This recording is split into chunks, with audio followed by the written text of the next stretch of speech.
The world's most popular sport has a bit of a problem. Nobody can agree on what to call it.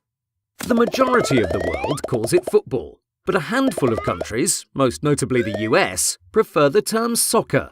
But where did the word even come from? The name actually came from England and is nearly as old as the rules of the sport themselves.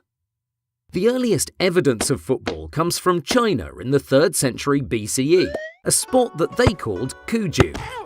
Over the ages, many types of football spread throughout the world, eventually finding their place in England.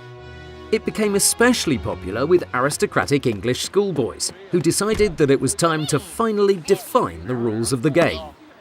On October the 26th, 1863, the leaders of a dozen English football clubs met at the Freemasons Tavern in London to create a rulebook, and in doing so, formed the Football Association. However, there were still other versions of the game around, and a new group wrote a different rulebook in 1871, one that allowed you to use your hands.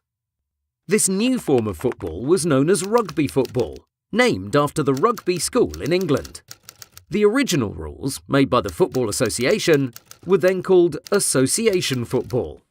Both of these names are a mouthful, so rugby football became rugger and association football became soccer.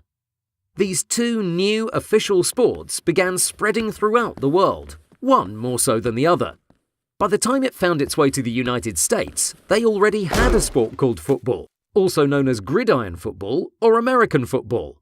So the US and others in similar situations stick to soccer, while the rest of the world still tends to prefer football to refer to the beautiful game.